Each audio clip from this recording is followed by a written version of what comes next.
गुरु ब्रह्मा गुरु विष्णु गुरुदेवो महेश्वर गुरु साक्षात् परब्रह्म तस्मै श्री गुरुवे नमः। तस्मै श्री गुरुवे नमः। ध्यान मूलम गुरुमूर्ति पूजा मूलम गुरुपदम मंत्र मूलम गुरुवाक्यम मोक्ष मूलम गुरुकृपा अखंड मंडलाकारकं व्याप्तं येन चराचरं तत्पदं दर्शितं येन तस्मै श्री गुरुवे नमः। तस्मै श्री गुरुवे नमः। बोलिए सद्गुरु साईनाथ भगवान की जय हो। भोले भंडारी की जय हो। ओम बोले सद्गुरु साईनाथ महाराज की जय। आज हम साईं चरित्र से आप लोग के समझ साईं बाबा के कुछ साईं चरित्र का अंश हम प्रस्तुत करेंगे, जिससे आप लोग के समझ प्रस्तुत कर रखेंगे। आप लोग इसका अवलोकन करें। साईं बाबा का 26वां अध्याय का कुछ अंश प्रस्तुत करने जा रहे हैं।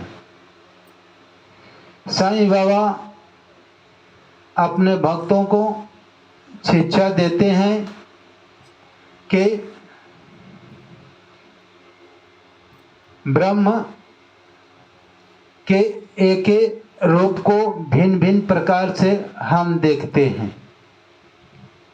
एक ब्रह्म है, उसे निरंकार में भी देखते हैं, साकार में भी देखते हैं। ब्रह्म एक ही है। कहने का तात्पर्य है कि परमात्मा इस सृष्टि पर पहले था। न अग्नि था, न वायु था, न जल था, न पृथ्वी था, न आकाश था। सिर्फ एक परमात्मा था और उसी परमात्मा से क्या निकला? अग्नि निकला, वायु निकला, जल निकला और आकाश निकला। ये 5 भौतिक तत्व परमात्मा से ही निकला। और निकलने के बाद परमात्मा की कृपा से ये 5 तत्व एक मटेरियल बना। मटेरियल समझते हैं? मटेरियल का मतलब ये 5 का मिलाकर ये 5 भौतिक शरीर बना। इस शरीर में हमारे क्या है? मटेरियल। इसमें अग्नि है, वायु है, जल है, पृथ्वी है, आकाश है। ये 5 मटेरियल से ये शरीर बना हुआ है।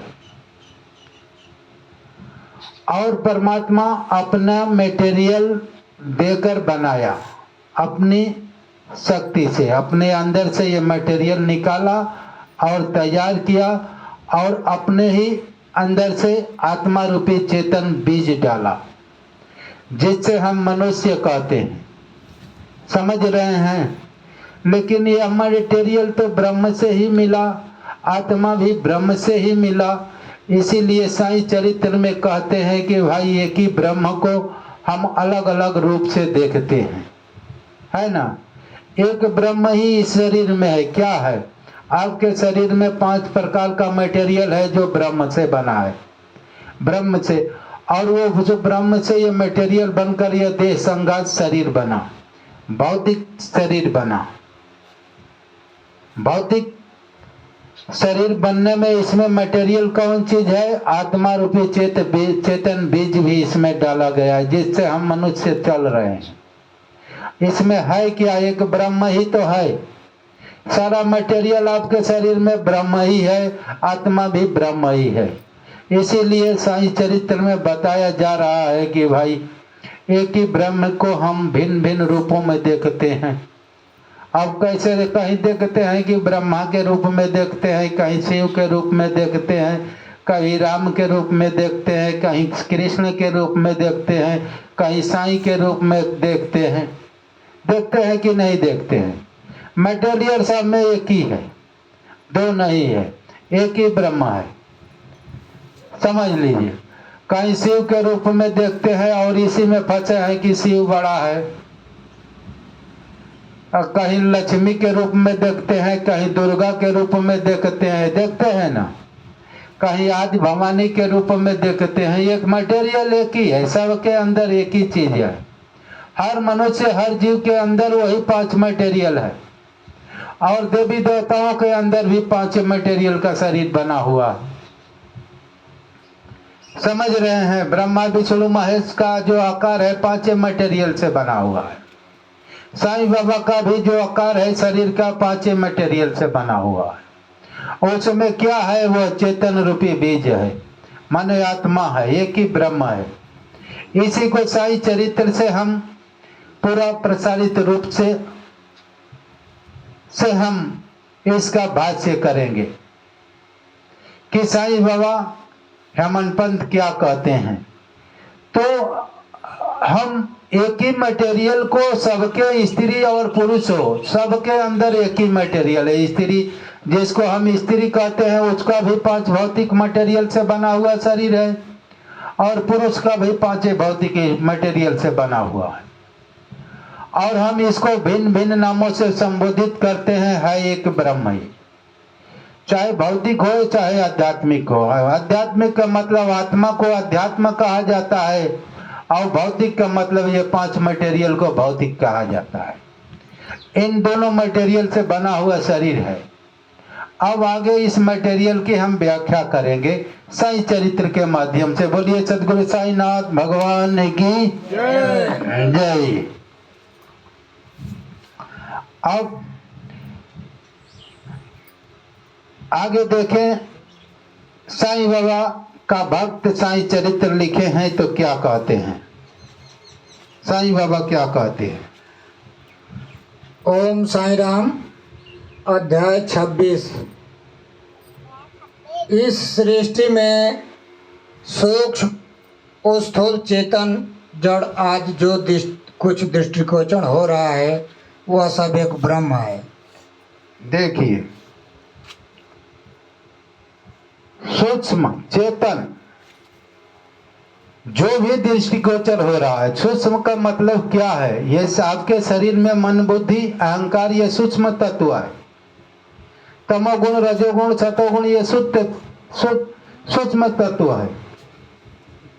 आपका शरीर एक सूक्ष्म शरीर है, कारण शरीर है, महाकारण शरीर है, कैवल्य शरीर है। इसमें बहुत से मटेरियल सूक्ष्म तत्व से बना हुआ है, लेकिन हम भौतिक का सिर्फ गणना करते हैं। मन बुद्धि चित्त अहंकार, मनोमय कोश, आनंदमय कोश, विज्ञानमय कोश, प्राणमय कोश, ये सब मटेरियल है, ये सूक्ष्म मटेरियल है। इन सब से शरीर बना हुआ है, और बहुत से मटेरियल है। मन बुद्धि चित्त अहंकार ये भी सूक्ष्म मटेरियल है। माने ये मटेरियल से बना हुआ शरीर जो है एक ही ब्रह्म का आदित्य रूप है, और इसमें जड़ चेतन का मतलब है कि भाई शरीर यह जड़ है, और चेतन का मतलब आपकी आत्मा चेतन है। तो हम इन मटेरियल से, ये सब मटेरियल कहाँ से उपजा है? परमात्मा से उपजा है। परमात्मा ने इसी मटेरियल को मिलाकर देह संघात को बनाकर आपको बनाया है।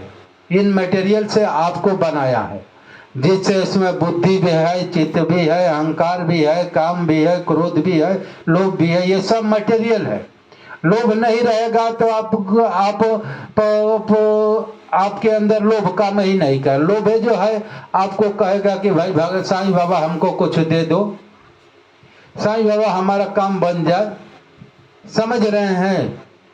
ये मटेरियल जो है आपको के शरीर में है, लगाया गया, फिट किया गया है। क्रोध जो है अपने आप क्रोध उत्पन्न होता है, ये भी एक मटेरियल है, आपके शरीर में फिट किया गया है। भाई कोई आपको बोल देता है, डांट फटकार देता है, तो आप क्रोधित हो जाते हैं कि नहीं? वो इसमें सूचकता है। वो जब उसका कान ऐठा जाता है तो जागृत हो जाता है। समझिए, लोभ भी जागृत हो जाता है, क्रोध भी जागृत हो जाता है, मोह भी जागृत हो जाता है। ये मटेरियल है। इन मटेरियलों से शरीर बना हुआ है। और मोह जागृत हो जाएगा तो आप सोचेंगे मोह होगा, कोई वस्तु आपकी है और वो जा रही है तो उससे मोह होगा। आपका बच्चा है परदेश में गया है तो आपको मोह होगा कि हमारा बच्चा कब आएगा। समझ रहे हैं? ये मोह रूपी मटेरियल, ये सब मटेरियल से ये शरीर बना हुआ है और परमात्मा से ही ये सारा मटेरियल निकला हुआ है, आपके शरीर बनाकर फिट किया गया है।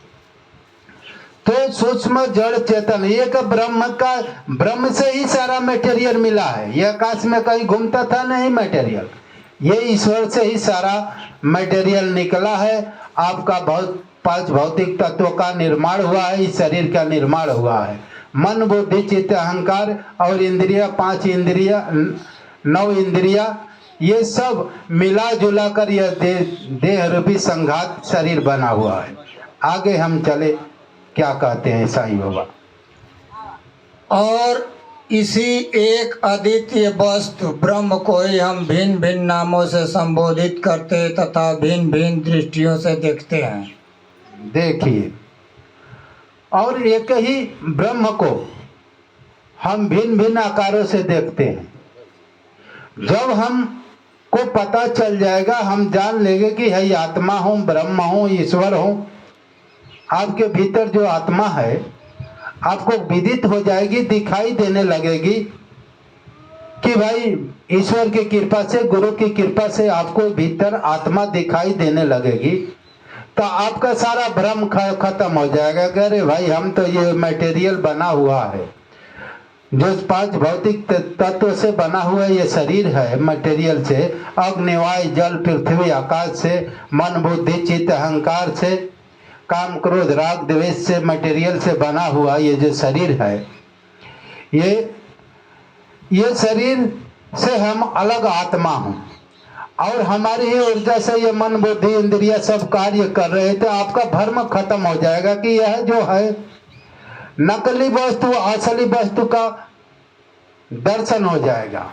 आपका अब शरीर से उतना मोह नहीं रह जाएगा जब जान लेंगे कि मैं आत्मा हूँ, ब्रह्म हूँ और ब्रह्म रूपी इसमें बैटरी इस मटेरियल में फिट हुई है और यह मटेरियल के द्वारा ये आँख देख रही है, नाक सुन रही है, कान सुन रहा है, नाक से सुगंध ले रहे हैं।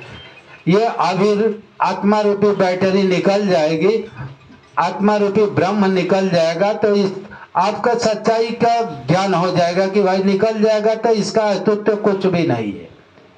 यह मटेरियल जो है 5 भौतिक शरीर जो है, पुतला जो है, क्या हो जाएगा, अब इसको अग्नि में जलाया जाएगा। मान लीजिए इसमें से आत्मा निकल गई, तब क्या बचता है, 5 भौतिक मटेरियल बच जाता है। और आत्मा के साथ आपकी मुक्ति नहीं हो गई तब काम क्रोध लोभ मन बुद्धि चित्त अहंकार आत्मा के साथ सूक्ष्म शरीर के साथ जुड़कर आत्मा के साथ जुड़ जाते हैं और 5 भौतिक मटेरियल आपका यहीं पर बड़ा रह जाता है। जब अग्नि में इसको जलाए जाते हैं तो अग्नि का इसमें शरीर में जो गर्मी है वो अग्नि के साथ मिल जाती है और जो मिट्टी का जो कण है जो जिससे शरीर बना हुआ है 5 भौतिक, ये मटेरियल जो है राख बन जाता है और इसमें का जो पानी है जो भाप बनकर निकल जाता है। और इसके बाद खाली जो भोजन हम इसमें भरते हैं पेट में, ये आकाश का जगह है, मुंह में आकाश का जगह है, नाक में आकाश का जगह है। ये जगह आकाश से मिल जाता है और गर्मी से मिल जाती है, पानी भाप बनकर बादल बनकर पानी बरस जाता है, समाप्त हो जाता है। ये मटेरियल कुछ भी नहीं है, इसमें सिर्फ आपकी आत्मा ही ब्रह्म ही एक है। तो वो ब्रह्म को हम जान लेंगे तो ये मटेरियल से उतना वास्ता नहीं रह जाता है। जब हम नहीं जानते हैं तभी तक इसका उपयोग है और हम हैं, हम शरीर है, हम ये हैं, मैं वो हूँ, ऐसा भासता है। जिस प्रकार अंधेरे में पड़ी हुई एक रस्सी या हार को हम भ्रमवश सर्प समझ लेते हैं, उसी प्रकार हम समस्त पदार्थों के केवल बाह्य स्वरूप को ही देखते हैं, न कि उनके सत्य स्वरूप को। देखिए, जैसे हम अंधेरे में रस्सी को देख लेते हैं कि अरे ये तो सांप है, चौंक जाते हैं, लेकिन टॉर्च मारते हैं तो देखने में क्या लगता है, यथार्थ स्वरूप को देखते हैं तो ये तो रस्सी है कि नहीं। उसी तरह से हम पूरी दुनिया को अंधेरे में देख रहे हैं, जागृत नहीं देख रहे हैं, भौतिक पदार्थ को ही देख रहे हैं, न कि इसके अंदर की आस्तिक वस्तु को देख रहे हैं, जो आस्तिक वस्तु आत्मा है, इसको नहीं देख रहे थे। इसको न देखने के कारण हमको भिन्न भिन्न प्रकार की ये सब चीज दिखाई देता है।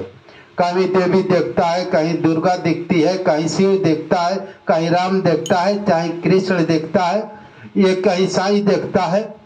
क्यों देखता है? हम यथार्थ स्वरूप आत्मा को न देखने के कारण हम भिन्न भिन्न प्रकार के हर चीज देखते हैं। कहीं शिव बड़ा है, कहीं राम बड़ा है, कहीं कृष्ण बड़ा है, कहीं दुर्गा बड़े है, कहीं आदि शक्ति बड़े है। और जब हम देख लेंगे कि वास्तविक सत्य क्या है, सत्य वस्तु क्या है, सत्य ब्रह्म क्या है, उस मटेरियल को हम देख लेंगे तो भाई अपने अंदर जिस सत्य वस्तु का बोध करेंगे, आत्मा का, परमात्मा का, तो वही मटेरियल तो दुर्गा में भी पड़ा हुआ है, वही मटेरियल तो शिव में पड़ा हुआ है, वही सत्य आत्मा तो शंकर जी में भी है, राम में भी है, कृष्ण में भी है, और हर जीव जंतुओं में, पेड़ पौधे में भी वही एक मटेरियल जो सत्य वस्तु आत्मा। उस आत्मा की वास्तविक स्वरूप को देख लेने के बाद आप ये नहीं कहेंगे कि शिव बड़ा है तो राम बड़ा है तो कृष्ण बड़ा है तो ब्रह्मा बड़े हैं तो विष्णु बड़े हैं तो आदि शक्ति बड़ी है। हम न देखने के कारण भिन्न भिन्न प्रकार से वो वस्तुओं को हम बड़ा छोटा देखते हैं। जब हमको यथार्थ ज्ञान हो जाएगा, यथार्थ आत्मा का ज्ञान हो जाएगा, आत्मा का बोध हो जाएगा कि भाई जिस वस्तु को हम ध्यान करते हैं, भक्ति करते हैं, जिस वस्तु को पाना चाहते हैं, वो तो मेरे भीतर ही पड़ा हुआ है। नित्य युग धर्म हो सब केरे हदे राम माया के प्रिय, वह राम तो मेरे हृदय में ही है, और वह राम तो शिव के अंदर है, कृष्ण के अंदर है, भाई सबके अंदर आत्मा रूप से बैठा हुआ है। अब तब हम नहीं कहेंगे कि भाई राम बड़े हैं तो शिव बड़े हैं तो कृष्ण बड़े हैं। जो हमारे भीतर बैठा है वही सबसे बड़ा है, समझ रहे हैं? जो हमारे भीतर बैठा है वही तो कृष्ण में बैठा हुआ है, राम में भी बैठा हुआ, शिव में बैठा हुआ। आपका अज्ञान खत्म हो जाएगा और भिन्न भिन्न प्रकार के देखने वाली अज्ञानता नष्ट हो जाती है। कब? जब हम अज्ञान में रहते हैं तो बड़ा छोटा देखते हैं। जब हमको ज्ञान तत्व का बोध हो जाएगा, आत्मा का बोध हो जाएगा, ब्रह्म का बोध हो जाएगा कि ब्रह्म तो हमारे भीतर है, समझ रहे हैं? गीता में भी भगवान श्री कृष्ण इसी बात को कहे हैं।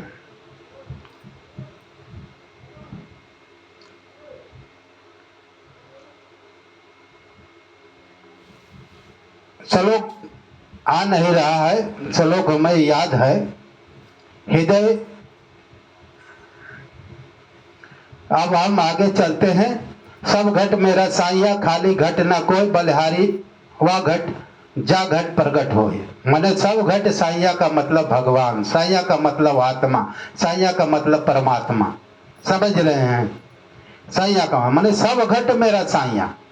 जैसे नित्य युग धर्म हो सब केरे, हृदय राम माया के पेरे, तुलसीदास जी कह रहे हैं। उसी तरह से कबीरदास जी कह रहे हैं कि सब घट मेरा साइया, खाली घट ना कोई, बलिहारी वा घट की जा घर प्रगट होए, जा घट प्रगट होए।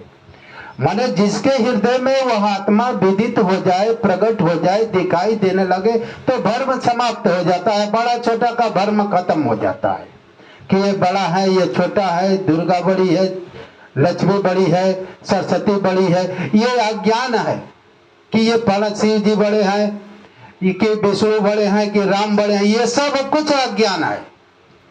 जब हम ज्ञान तत्व आत्मा को, ब्रह्म को, ईश्वर को नहीं जानते हैं, तब तक हम बड़े छोटे का अनुमान लगाते हैं मन बुद्धि इंद्रियों के आधार पर। एक ही ब्रह्म, सबके अंदर एक ही ब्रह्म का प्रसार है। गीता में भगवान श्री कृष्ण कहते हैं, एक को हम द्वितीय नास्ति, एक हमारे अलावा दूसरा कोई है ही नहीं।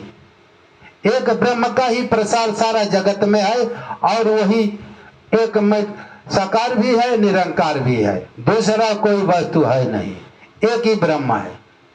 तब जब हम ये ज्ञान हो जाएगा तो हम बड़े छोटे के अंतर से बाहर निकल जाते हैं। लोग कहते ना कि हम दुर्गा माई का भक्त हूं, दुर्गा माई आदि शक्ति है कहते हैं कि नहीं कहते हैं? इनसे कोई बड़ा नहीं, ये तो ब्रह्मा विष्णु महेश को भी बनाई है, मैंने पैदा की है अपने गर्भ से, है कि नहीं? देवी पुराण में लिखा है ना कि दुर्गा माई जो है आदि शक्ति भवानी के नाम से प्रसिद्ध है और वो उन्हीं के बेटे ये शिव ब्रह्मा विष्णु महेश है कि नहीं? कई जगह हम पढ़ा हूं तो इसलिए बता रहा हूं। फिर देवी भागवत की कथा में भी है कि दुर्गा माई इन सबको बनाई और बनाने के बाद वो पूछे कि हम किसका बेटा हैं, तो दुर्गा माई कहती है ये हम नहीं जानते हैं कि तुम किसका बेटा हो। अब बताइए, दुर्गा माई ने बनाई और दुर्गा माई उनको बता नहीं रही है, ये भ्रम में डाल रही है। ऐसे देवी देवताओं की पूजा करने से क्या फायदा कि अपने बच्चों को भी नहीं बता रही है। ये देवी भागवत की कहानी है। शिव जी को अब हम आगे चलते हैं, अब कथा आगे बढ़ाएंगे ना, साईं चरित्र से लेंगे। अब साईं चरित्र से आगे चलिए। एकमात्र सद्गुरु ही हमारी दृष्टि से माया का आवरण दूर कर हमें वस्तुओं के सत्य स्वरूप का यथार्थ में दर्शन करा देने में समर्थ है। देखिए, एकमात्र सद्गुरु ही सद वस्तुओं का दर्शन करा देने में समर्थ है। समझ रहे हैं? कहीं ऐसा नहीं लिखा हुआ है कि सद्गुरु के अतिरिक्त कोई यथार्थ वस्तु का दर्शन करा दे। गीता में लिखा हुआ है, अर्जुन को कह रहे हैं कृष्ण भगवान, हे अर्जुन तत्वदर्शियों के सानिध्य में जाओ। यथार्थ वस्तु के लिए भेज रहे हैं कि यथार्थ ज्ञान क्या है वो तुझे करा देंगे। तद्धिद्धि प्रणिपातेन परिप्रश्नेन सेवाया उपदेशान्ति ते ज्ञानिनम ज्ञानम ज्ञानिनम तत्वदर्शिना। समझ रहे हैं? तद्धिद्धि प्रणिपातेन माने हे अर्जुन प्रणिपात होकर साष्टांग दंडवत प्रणाम करके जाओ। तद्धिद्धि प्रणिपातेन परिप्रश्नेन, उनसे साष्टांग दंडवत करने के बाद प्रश्न करो। परिप्रश्नेन अनन्य भाव से, परिप्रश्नेन का मतलब ऐसा नहीं कि अहंकार भाव से प्रश्न करो कि मैं बहुत बड़ा ज्ञानी हूं। अपनी आत्मा के कल्याण के निमित्त परिप्रश्नेन माने ऐसा अनन्य भाव से अपनी आत्मा के कल्याण के निमित्त प्रश्न करो। परिप्रश्नेन सेवया उपदेशान्ति ते ज्ञानम ज्ञानिन माने सेवा शुश्रूषा करो। सेवया उपदेशान्ति, वह तत्वदर्शी तुझे उपदेश करेंगे। उपदेशान्ति ते ज्ञानम माने ऐसा आत्मज्ञान का खजाना आपके सामने प्रस्तुत कर देंगे। या उपदेशान्ति ते ज्ञानम ज्ञानी न तत्वदर्शिना, वह तत्वदर्शी तुझे आत्मज्ञान ब्रह्म ज्ञान का उपदेश कर कर तुझे यथार्थ वस्तु का ज्ञान करा देंगे कि सत्य क्या है, सत्य का बोध करा देंगे कि सत्य कैसा कहा जाता है। तो एक ब्रह्म को, सत्य को जानने के लिए एक कहाँ शरण जाना पड़ेगा? तत्वदर्शियों के सानिध्य में। ऐसा कहीं नहीं लिखा है कि भाई देवी के शरण में जाओ, शिव जी के शरण में जाओ, ब्रह्मा के शरण में जाओ, विष्णु के शरण में जाओ, दुर्गा के शरण में जाओ, लक्ष्मी के शरण में जाओ, सरस्वती के शरण में, कहीं नहीं। सिर्फ शास्त्रों में प्रमाणित है। गीता एक महान शास्त्र है जो स्वयं कृष्ण उस समय कह सकते थे कि शिव के शरण में जाओ, लक्ष्मी माई के शरण में जाओ। ऐसा बात नहीं लिखा, कहीं ग्रंथ में नहीं लिखा है। रामायण में भी लिखा है कि गुरु बिना भव निर्तरई न कोई, जो विदंच शंकर सम होई। क्यों लिखा है? गुरु तत्वदर्शी होना चाहिए। ऐसा नहीं कि परम तत्व परमात्मा का साक्षात्कार किया ही नहीं है और उसी के गुरु के शरण में गए, पोथी वाले गुरु के शरण में चले गए। आजकल ज्यादा पोथिये वाले गुरु हैं। पोथी पढ़ पढ़ जगमुआ पंडित भया न कोई, 2.5 अक्षर प्रेम का पढ़े जो पंडित हो। जो 2.5 अक्षर प्रेम जो पढ़ लिया है वही तत्व ज्ञान का अधिकारी होता है, दूसरा नहीं। इसलिए हे अर्जुन तत्वदर्शियों के सानिध्य में जाओ, वह परम तत्व का ज्ञान प्राप्त कर तुम मुक्त हो जाओगे। माने यथार्थ वस्तु को जान लोगे कि हम शरीर हो, हम अर्जुन हो, कि हम आत्मा हो, कि ब्रह्म हो। ऐसा सद वस्तु को जब जान लोगे तो तुम्हारा अज्ञान नष्ट हो जाएगा। कौन चीज? आपका अज्ञान जो है कि भाई बड़ा छोटा का अज्ञान, ज्ञानी का अज्ञान है। ज्ञानी बनना भी एक प्रकार का अज्ञान ही है, क्योंकि यथार्थ वस्तु को हम जानते ही नहीं है। हम वेद शास्त्रों को रटे हुए हैं, बहुत बड़ा ज्ञानी बन रहे, एक प्रकार का ये भी अज्ञान है। वेद शास्त्र हमें कंठस्थ है, गीता कंठस्थ है, रामायण कंठस्थ है, ये भी एक अज्ञान है। इसी अज्ञान को हमने चल रहे हैं, इसी अज्ञान को ढोते ढोते मर गए, समाप्त हो गए। ज्ञान तत्व आत्मा तक पहुंचे ही नहीं, आत्मा का ज्ञान हुआ नहीं, परमात्मा का ज्ञान हुआ नहीं, परमात्मा मिले ही नहीं, ईश्वर मिला ही नहीं। और हम क्या पाए?